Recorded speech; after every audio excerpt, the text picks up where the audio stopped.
El Comentario Podcast presenta un espacio realizado y dirigido por Agustín Sancho Cubero. La noche caía sobre el valle del río Guadalhorce y el aire de septiembre traía consigo un aroma a tierra seca y a jazmín.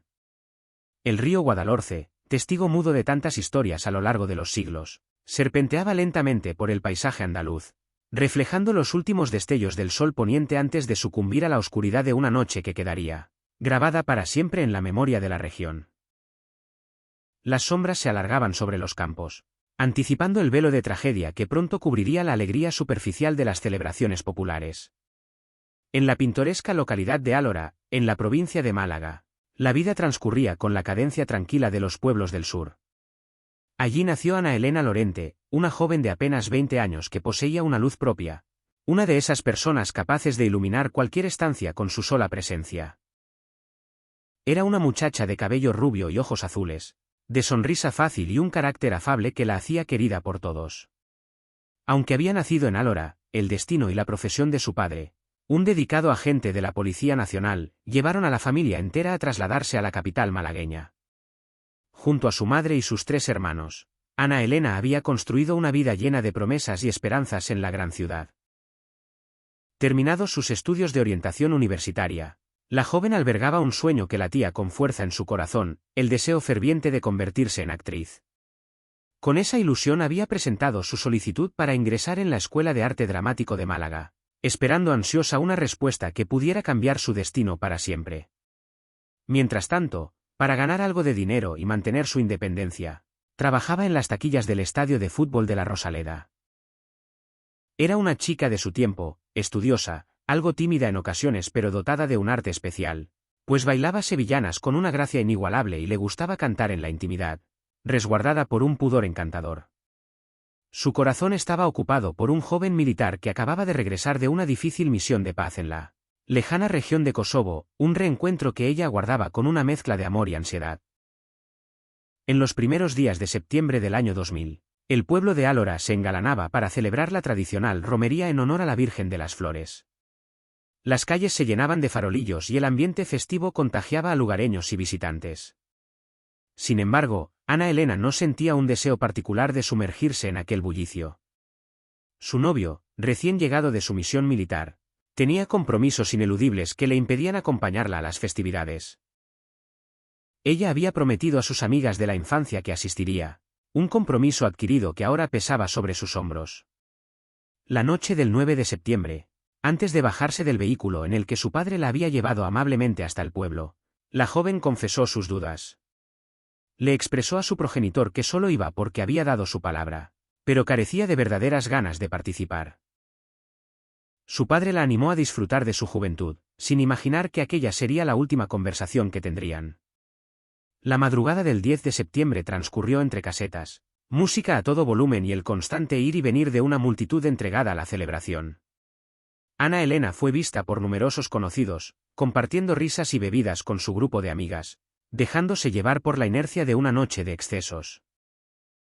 Alrededor de las 6 de la mañana, el cansancio comenzó a hacer mella en su cuerpo y manifestó a sus compañeras su intención de retirarse a descansar. Les dijo que estaba agotada y prefería marcharse a dormir, pero las amigas le insistieron para que se quedara un rato más. Cedió ante la presión amistosa y permaneció en una conocida caseta.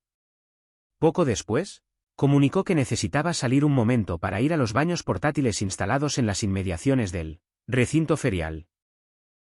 Caminó sola hacia los servicios, perdiéndose entre la multitud y las sombras de la madrugada, y jamás regresó. Las amigas notaron su ausencia con el paso de los minutos, pero el alcohol consumido les restó lucidez para preocuparse en exceso.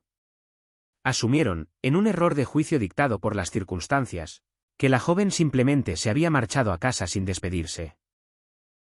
Mientras la inmensa mayoría del pueblo celebraba con inocencia, en las sombras de aquella misma romería se gestaba una tragedia movida por los sentimientos más bajos. En el mismo entorno festivo se encontraba Ana Gema, una joven de 18 años a la que todos conocían por su apodo. Ella y Ana Elena compartían un pasado, habían crecido en la misma calle y en su niñez habían sido amigas inseparables. Pero los años habían trazado caminos diametralmente opuestos para ambas. Mientras Ana Elena había prosperado, cultivando un futuro brillante y manteniendo una vida ordenada, Ana Gema había descendido por una espiral de marginalidad y conflicto. A los 14 años se había convertido en madre de un niño que ahora tenía 4. Había abandonado sus estudios y se había sumergido en el destructivo mundo de las drogas. Estaba obsesionada con un delincuente de la zona y su vida era un torbellino de inestabilidad. Al ver a Ana Elena aquella noche, luciendo su belleza serena y desprendiendo la promesa de un futuro próspero, un odio visceral y venenoso despertó en el interior de Ana Gema. Una envidia oscura se apoderó de su mente. El detonante de la locura pareció ser un simple saludo que Ana Elena dirigió al novio de Ana Gema. Un gesto trivial que se transformó en una ofensa imperdonable y en el pretexto para desatar la barbarie. Ana Gema no estaba sola en su deriva criminal.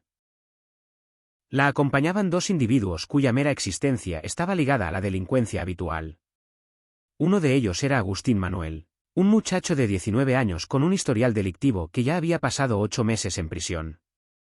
El tercer componente de este siniestro trío era Juan Navarro, un hombre de 38 años, casado y padre de 7 hijos, que también había purgado penas de cárcel por robos. Este individuo albergaba una obsesión enfermiza por Ana Elena, a la que había acosado semanas atrás. Aquella noche, al percibir la vulnerabilidad de la joven, Ana Gema vio la oportunidad perfecta para ejecutar una venganza sin sentido y propuso a sus cómplices robarle, bajo el amparo de la oscuridad. Aprovechando el momento en que Ana Elena se dirigió a los servicios, Ana Gema se le acercó fingiendo cordialidad. Con engaños, logró alejarla del bullicio de las casetas, conduciéndola hacia una zona más apartada y solitaria. Fue entonces cuando la trampa se cerró de golpe. Agustín Manuel y Juan Navarro surgieron de las sombras, abalanzándose sobre la indefensa joven. La agarraron con violencia, sometiéndola por la fuerza y exhibiendo un cuchillo que brilló débilmente. La obligaron a caminar, arrastrándola hacia los márgenes del río Guadalhorce, hacia un espeso cañaveral. En la soledad opresiva del río, la intención original del robo se transformó rápidamente en un asalto de una brutalidad inimaginable. Juan Navarro, guiado por sus bajos instintos, intentó consumar un abuso sexual contra la joven. Exigió satisfacer sus depravados deseos, forzando a la muchacha a realizar actos denigrantes a punta de navaja con Agustín Manuel, lo que dejaría rastros biológicos cruciales para la investigación. Sin embargo, a pesar del terror absoluto, Ana Elena demostró un coraje extraordinario. Se resistió con todas sus fuerzas, luchando como una leona acorralada, lanzando manotazos y patadas. Su resistencia feroz frustró los intentos de violación completa, desatando la ira incontrolable de los agresores. En medio del forcejeo, Ana Gema profirió una advertencia que firmó la sentencia de muerte de su antigua amiga. Les gritó a los hombres que la joven era hija de un policía nacional y que no dudaría en denunciarlos. Aquellas palabras encendieron la mecha de la aniquilación total. Cegados por el pánico y el odio, comenzaron a agredir a Ana Elena con una ferocidad desmedida. Emplearon el cuchillo para infligirle cortes en el rostro y en el cuello, pero utilizaron una botella de ron para golpearla repetidamente en la cabeza con una violencia brutal. Los impactos fracturaron su cráneo y le causaron un traumatismo severo. La joven cayó al suelo, ensangrentada y al borde de la inconsciencia, pero la crueldad de sus verdugos no conocía límites. Convertidos en bestias, comenzaron a patearla salvajemente mientras yacía indefensa en la tierra fría. Las patadas llovieron sobre su cuerpo, causándole fracturas en las vértebras y en la faringe. Fue una paliza despiadada que terminó apagando la luz de aquella joven promesa, dejándola sin vida entre los cañaverales, víctima de un ensañamiento incomprensible motivado por la envidia pura. Tras el acto, arrojaron una chaqueta vaquera anudada a modo de fardo a las aguas del río con su teléfono y abandonaron el cuerpo. A la mañana siguiente, el silencio en la casa de los Lorente se transformó en una angustia asfixiante. Los padres descubrieron con espanto que la cama de su hija estaba vacía. No había llamado y su teléfono devolvía un silencio aterrador. El padre comenzó a contactar frenéticamente a las amistades, quienes relataron que la habían perdido de vista de madrugada. Acudieron sin demora al cuartel de la Guardia Civil para interponer la denuncia por desaparición inquietante. De inmediato, se desplegó un operativo de búsqueda masivo en Álora y sus alrededores. Las horas transcurrían con una lentitud desesperante. Cada segundo era un latigazo en la conciencia de los familiares que aguardaban alguna noticia, por ínfima que fuera, que arrojara algo de esperanza en medio de tanta desolación y miedo. La agonía se prolongó durante 2 días interminables de batidas incesantes bajo el sol abrasador. Fue en torno al mediodía cuando un guardia civil que se encontraba de vacaciones en la zona decidió sumarse a las labores de búsqueda. Su recorrido lo llevó hasta el paraje del río conocido como Los Anales, donde encontró el cuerpo sin vida de la joven. Yacía boca arriba y a simple vista se apreciaban los terribles cortes en su garganta y las marcas de la agresión. Sobre sus rodillas reposaba un trozo desgarrado de su sujetador y una cadena de plata. Había muy poca sangre en el lugar, indicando que el corazón había dejado de latir antes de ser arrastrada. En las aguas turbias flotaba su cazadora convertida en un fardo macabro que ocultaba sus escasas pertenencias, confirmando que el robo era una mera fachada. Los médicos forenses confirmaron la magnitud del horror. El análisis reveló la presencia de fluidos biológicos en las prendas de la joven, un hallazgo crucial que abría la puerta a la identificación genética. La verdadera causa del fallecimiento era el politraumatismo masivo provocado por la lluvia de golpes y patadas, que habían destrozado su anatomía. Aquel informe técnico relataba una agonía atroz que estremeció a los investigadores. No había muerto asfixiada por las tiras de su propia ropa interior usadas como mordaza, ni degollada por la hoja afilada. Había muerto porque la violencia había destruido su cuerpo hasta hacerlo incompatible con la existencia. La investigación, asumida con celeridad por la Unidad Central Operativa, se enfrentó a la difícil tarea de reconstruir las últimas horas de la víctima. Se recogieron más de 2.500 testimonios, filtrando la verdad entre los recuerdos borrosos de miles de asistentes. Emergieron 3 relatos fundamentales que arrojaron luz.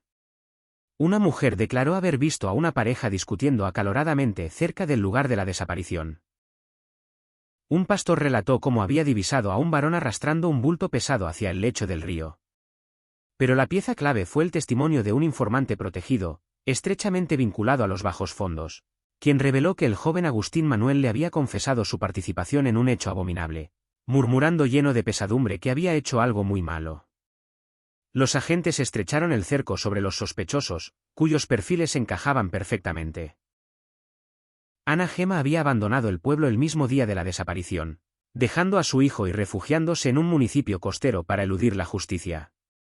Las pesquisas científicas se convirtieron en el verdugo implacable. Los restos biológicos hallados fueron sometidos a rigurosas pruebas de ADN que dictaminaron que pertenecían a Agustín Manuel. Por otro lado, un registro minucioso en el domicilio del mayor de los acusados proporcionó una prueba irrefutable. En su armario se encontró unos pantalones recién lavados cuyas fibras textiles fueron analizadas. Los peritos concluyeron con asombrosa precisión que los microscópicos hilos hallados en la ropa de la fallecida coincidían plenamente con la composición y los ciclos de lavado de la prenda incautada, estableciendo un vínculo físico irrompible. Mientras la maquinaria policial se ponía en marcha, el destino asestó un golpe cruel a la familia Lorente. El mismo día en que sepultaban los restos de Ana Elena, los padres recibieron una llamada telefónica. Era la Escuela de Arte Dramático de Málaga, comunicando oficialmente que su hija había sido admitida para iniciar sus estudios teatrales. El sueño por el que tanto había luchado se materializaba justo cuando ella ya no podía abrazarlo. A los padres se les quebró el alma al comprender que las puertas de su futuro se abrían en el momento exacto en que unos desalmados le habían arrebatado la posibilidad de cruzar ese umbral. En el mes de diciembre, el peso de las pruebas provocó la detención simultánea de los 3 implicados. Agustín Manuel y Ana Gema terminaron confesando, aunque intentaron minimizar sus responsabilidades. El joven reconoció su participación, manifestando un aparente remordimiento y afirmando que debía pagar por sus pecados. Ana Gema intentó manipular la narrativa, alegando falsamente que los hombres la habían amenazado de muerte si no cooperaba. El mayor del grupo negó categóricamente su implicación desde el primer minuto, sin mostrar jamás un ápice de arrepentimiento. Durante las sesiones del juicio oral, celebrado 2 años después, el ambiente fue denso. Los padres de la víctima buscaron justicia, rechazando rotundamente las cuantiosas indemnizaciones económicas de cientos de miles de euros. Su única exigencia era que los verdugos cumplieran íntegramente las penas de prisión. En el banquillo, la instigadora exhibía una actitud altiva, convencida de que engañaría al jurado. Sin embargo, cuando el tribunal dictó la firme sentencia condenatoria, La máscara de arrogancia se hizo pedazos y se derrumbó en un mar de lágrimas incontrolables. Las condenas fueron severas y proporcionales a la gravedad de los actos demostrados. Todos fueron sentenciados a 4 años de privación de libertad por el delito de robo y a 18 años por el homicidio agravado, sumando 22 años para los cómplices principales. Al individuo mayor se le añadieron 8 años adicionales por el repugnante delito de abuso sexual, elevando su castigo a un total de 30 años de confinamiento. Parecía que la balanza de la justicia se equilibraba ligeramente. Pero la realidad de la ejecución penal demostró ser mucho más frágil. Apenas una década después, el recluso con la mayor pena fue puesto en libertad debido a graves problemas de salud, alegando motivos humanitarios que le permitieron abandonar los oscuros pasillos de la cárcel para pasar sus últimos días respirando aire libre. El destino de los otros 2 transcurrió en el anonimato de las libertades condicionales. El rastro de Agustín Manuel se perdió irreversiblemente en el tiempo. Por su parte, Ana Gema cumplió su tiempo recluida, y al recuperar su libertad superada la treintena, trasladó su residencia hacia el archipiélago de las Islas Canarias, donde comenzó una nueva existencia tranquila, dejando en el olvido a la amiga cuya vida decidió apagar. La historia de Ana Elena Lorente quedó grabada en la memoria colectiva como un testimonio desgarrador de lo efímera que puede ser la existencia cuando se cruza en el camino de la maldad pura. No existió jamás ningún agravio previo entre ellas. Únicamente el éxito y la deslumbrante luz de una joven bondadosa que aspiraba a brillar en los escenarios y que terminó convirtiéndose en la trágica protagonista de un relato incomprensible. La impunidad parcial dejó una profunda herida siempre abierta en el corazón de sus seres queridos. En los campos de Andalucía, el viento cálido sigue acariciando suavemente las altas cañas crecidas junto al cauce del río, guardando en un respetuoso silencio el secreto de aquella fatídica noche donde la envidia humana asesinó brutalmente al radiante futuro. Espacio realizado y dirigido por Agustín Sancho Cubero. Gracias por su atención. Hasta la próxima edición del programa.